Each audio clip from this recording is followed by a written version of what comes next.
उद्धव जी महाराष्ट्र से। श्री हरिवंश। जी हरिवंश महाराज जी आप जी कहते हैं कि श्री जी ने हमें इस मार्ग में घसीटा है, उसी प्रकार श्री जी मुझ अधम को भी कब घसीटेंगी? मैं ऐसा क्या करूं कि श्री जी मुझे अपने मार्ग पे घसीटे? क्योंकि जब मैं श्री जी के आश्रित होके संसार और प्रार्थना, प्रभु से हम प्रार्थना, हमें प्रार्थना भी नहीं करनी पड़ी क्योंकि हमारा पीछे के जन्म से चलता रहा है।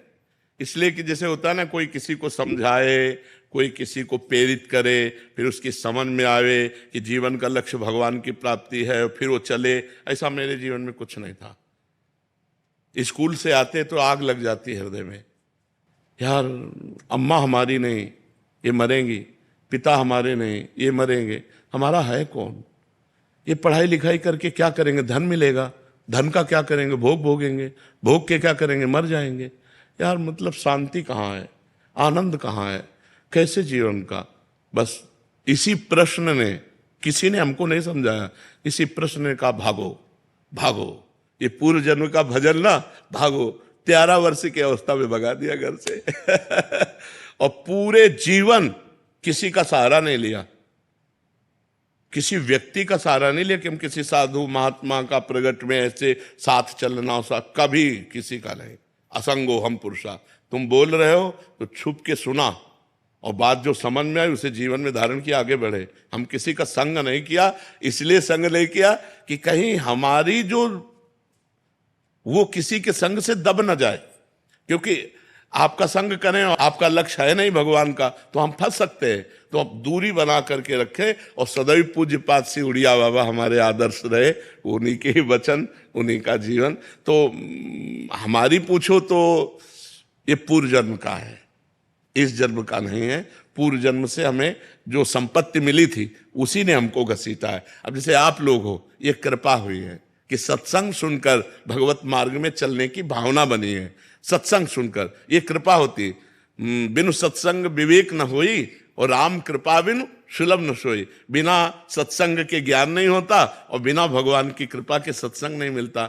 लेकिन पूर्व जन्म का जो जैसे ध्रुव जी थे, बाल्यावस्था में 5 वर्ष में निकल पड़े घर से और 6 महीने में भगवत साक्षात्कार कर लिया। ये मथुरा में आके मधुपुरी में 6 तो क्या ध्रुव जी को 6 महीने में भगवान मिल गए? नहीं, पूर्व जन्म में भारी तपस्या की, 6 महीने रह गए थे पूर्णता में, तो 6 महीने में पूर्णता में हो गया।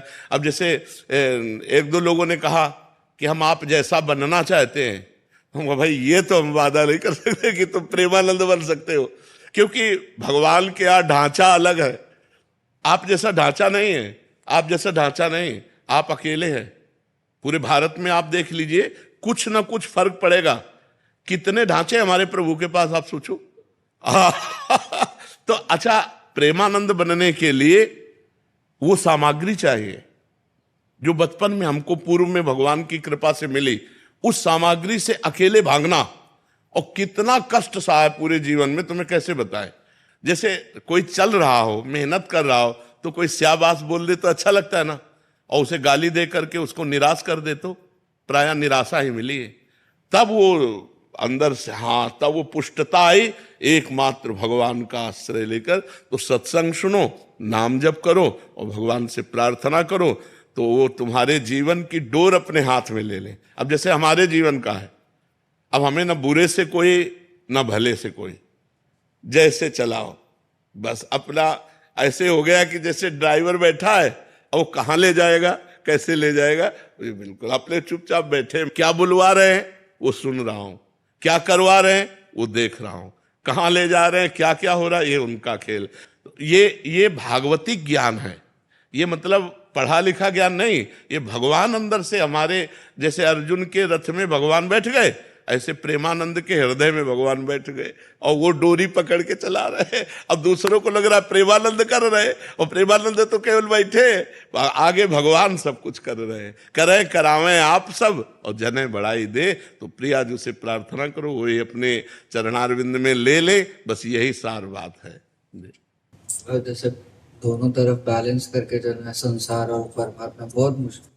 हाँ, है तो कठिन, पर बच्चा बाबागिरी भी बहुत कठिन है, बहुत कठिन। अच्छा, 1-2 महीना ब्रह्मचर्य रह लो, खुली बातें कह रहा हूं। 1-2 महीना तुम्हें नियम दे कि 2 महीना ब्रह्मचर्य आप आराम से रह लोगे, कष्ट सह के, लेकिन आजीवन ब्रह्मचर्य रह जाओ।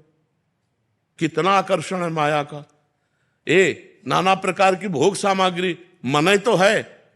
25 वर्ष जो जीवन कटा वो ऐसा जीवन था कि पूरे जीवन में कभी किसी रसोई में बैठ के भोजन नहीं किए, वृंदावन के सिवा कभी जीवन में नहीं कि आओ बाबा बैठो गरम गरम, नहीं।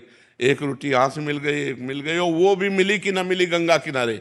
गंगा किनारे 10-10 किलोमीटर दूरी गांव है, अब गंगा किनारे ही चलना है। अब कई कई दिन हो जाते भोजन नहीं मिलता, बड़ा कष्ट में। ये कोई न समझे कि साधु का मार्ग बड़ा सरल मार्ग है। साधुता से पूरा जीवन निर्वाह करना हमें लगता कलयुग है, बहुत संभल के चलना चाहिए। तो ये भगवान के आश्रित तो बाबा जी बनने की सोचना मत। हमें ऐसा लग रहा है ना कि हम किसी योग्य नहीं रह गए, चल ही नहीं पाते किसी भी मार्ग में। नहीं, पहले राधा राधा जपो, डट के जपो अंदर, फिर आगे बात करना। पहले राधा राधा। बाबागिरी बहुत कठिन है। हम कई बार कहा है एकांतिक में कि 50 साल से सही चल रहा है, 50 साल से, और 5 मिनट गलत हो गया, क्या समाज उसे क्षमा करेगी? सब लोग कहेंगे फ्रॉड है, नहीं। और बेचारा 50 साल जलता रहा, 5 मिनट फिसल गया तो कोई क्षमा नहीं करेगा। इसलिए बाबागिरी बहुत कठिन बात है, बहुत। जी नोट कर लें, अगर 2 बातें हैं, भगवत प्राप्ति और ब्रह्मचर्य ठीक है, तो यह शब्द नहीं आ सकता कि बहुत थक गया। शरीर स्वस्थ होना चाहिए, अगर रोग ग्रसित है तो बात अलग है। और कष्ट, भारी से भारी पीड़ा के समय भी एक आनंद की गुफा है अंदर। भजनानंदी महात्मा उस आनंद की गुफा में वातानुकूलित कक्ष में रहता है, बाहर आग लगी लगने दो। कष्ट की भारी स्थिति में भी एक आनंद की स्थिति होती है, जिसमें बड़े बड़े गुरुजन विराजमान रहे।